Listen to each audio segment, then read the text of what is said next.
What's up, everybody? So I've been getting a lot of requests lately to make a video kind of doing a follow on the installation of the train horn that I did a while back. That was about 2 years and 8 months ago. I'm gonna be straight up with you guys. It stopped working a few months ago, maybe around the 2-year mark. It kind of just quit on me, and I never got around to fixing it. So today I'm gonna take you through the process of kind of diagnosing everything and seeing exactly what happened, what went wrong. And I'm gonna do this today because I already have the truck kind of taken apart. We got some new stuff going on with the truck now. I'm gonna give you guys a little sneak peek as to what's to come on that. I haven't posted in a while, but I'm gonna try to document. So a lot of the stuff that I'm doing with the truck now is gonna be a pretty cool build, and I hope you guys stick around to see what happens. So now let's go ahead and get started on the diagnosis of this train horn. Okay, so for those of you that are just watching this video now who didn't watch my original video, you may want to go back and see the installation of all that. But basically I mounted it up front. Is a 2018 Ram 1500 for those of you that are new to the channel, and I mounted it up front on the core support here, and I have the little compressor mounted here. Now when I say train horn, I got a lot of comments of people also saying that that's not a train horn. Yeah, I know it's not a train horn, but it's a budget alternative. It's less than $30. Prime, Amazon, got here in 2 days, and I put it on here. You know, like, it's not meant to be a great train horn, but it's a little something, you know, a little quirky little thing that I decided to do. So looking over everything, I believe what the issue most likely is our relay. So if you look at the relay, I use the one that the kit actually supplied, which is not a waterproof relay. It is not sealed, and it has corrosion visibly inside of there.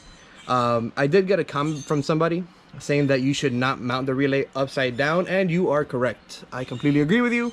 When I did this, I didn't really care. I didn't expect it to work for more than a couple months, to be honest with you, based on the price point, but it did. It worked for almost 2 years. So I'm gonna go ahead and swap out this relay, and I'm gonna let you guys know exactly what happens. If that doesn't work, we'll continue the diagnosis, and I will let you guys know what's going on. But just so you can see that it doesn't work before I start doing anything, I'm gonna go ahead and open the ignition. I can't start the truck right now because, well, you'll see soon enough. But I'm just gonna go ahead and open up the ignition. And for those of you that watched the video, I mounted the switch on the inside of the side of the center console here. So now if I go ahead and hit that switch, nothing. So I'm gonna go ahead and change out that relay, and I'll follow up with you guys and let you know how it goes. All right, people, so I went ahead and got this diagnosed. The issue was in fact the relay along with some corroded wiring. So just to give you an idea of what exactly I had going on here, this was my original ground wire, which, if you focus, I don't know if you can see that or not, but it's very corroded. The wire has turned basically white, and when I went to go remove the relay, this kind of just fell off. It kind of just broke off and fell on the ground. So we definitely had some issues here, things that I could have addressed when I first did this. You know, it would have been a good idea to maybe add some heat shrink, some sealed heat shrink that actually has that gel, that sealing gel inside, that would have kept that from happening. But even if I were to do that, if we take a look at not just the relay, which I have over here, you can see the relay is visibly just completely corroded. It even has a broken off prong, you know. So there's a 4-prong relay, and I was going to replace it with this relay. However, when I did that, I noticed that we had something wrong here. So I went ahead and just connected it directly to the battery. I just connected the positive lead on the compressor to the positive wire that I had going to the battery from the relay originally. And now I'm just gonna connect this to ground, or just touch it to ground, so that you can see that the compressor and horn still in fact do work.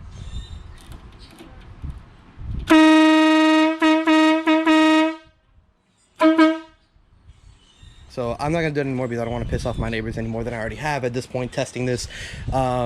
But guys, you can see this is a good deal, you know, for the price that it costs. It's under $30. It's lasted me over 2.5 years at this point. The compressor and horn still work fine. And keep in mind, this compressor had not been run at all for over 6 months at this point.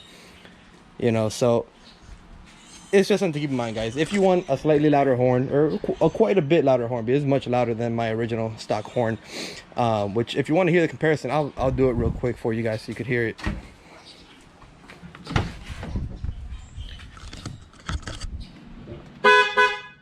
that's what the original horn sounds like.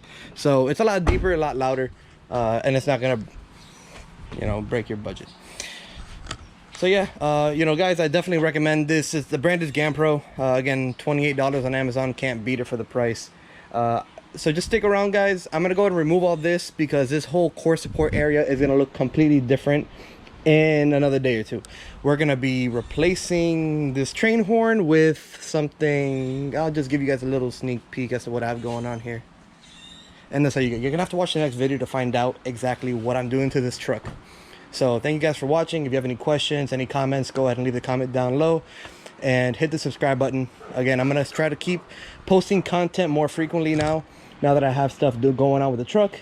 And I haven't really mentioned it, but I might as well. A while back I did make a video about this. This is a 1993 Mustang in reef blue. Just give you guys like a little look there. So I don't know if you guys remember, but in the last video that I posted about this car, it needed a lot of work. It still does, but this car has basically been gone through nose to tail. It's running great.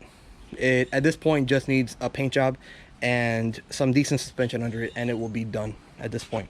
So I'm gonna have more content coming on this as well, and I'm gonna take this opportunity now that we're kind of like checking out the fleet. I'm gonna go ahead and show you guys another car that I recently purchased. Now that I have the truck out of commission for a little while, I have to go ahead and buy a new daily driver. So I'm gonna go ahead and show you guys exactly what I bought. I don't have the key on me right now. It is locked, but I'm just gonna give you guys a peek from the outside.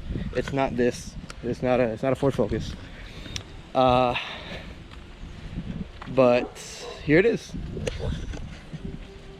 It's a 2014 Subaru Outback. Now you might be asking me, why is this Outback so low?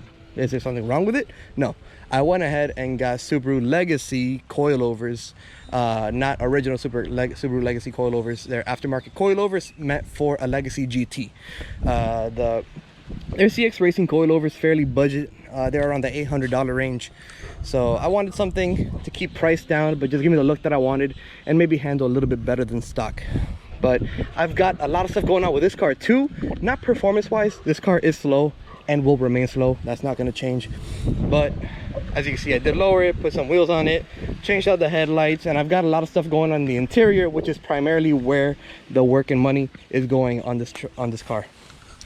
So I'm going to give you guys an update on that car in the near future as well. If any of you guys are interested in car audio, this is where we're going to be doing all of our car audio stuff. My main focus with most of the work that I do is on car audio and performance, but car audio is kind of my bread and butter. So although we don't really have a system in the truck anymore, which I will, again, I'm going to do a more in-depth video on that at some point. And sorry for the wind noise. You guys hear a lot of wind. It's just windy out here right now. But I'm definitely going to go ahead and give you guys an update on all these cars in the near future. So thank you guys for watching. If you guys want to see more content on any of these cars, you know, just give me a comment below. I want to know what you guys want to see. If I'm putting out content, I want to make sure you guys are enjoying it. So go ahead and let me know what you guys think. If you guys want to see anything in particular, if you want to just do a deep dive on the truck first and then get to the rest of the cars, we can do that too. So just let me know. Thank you guys for watching. See you later.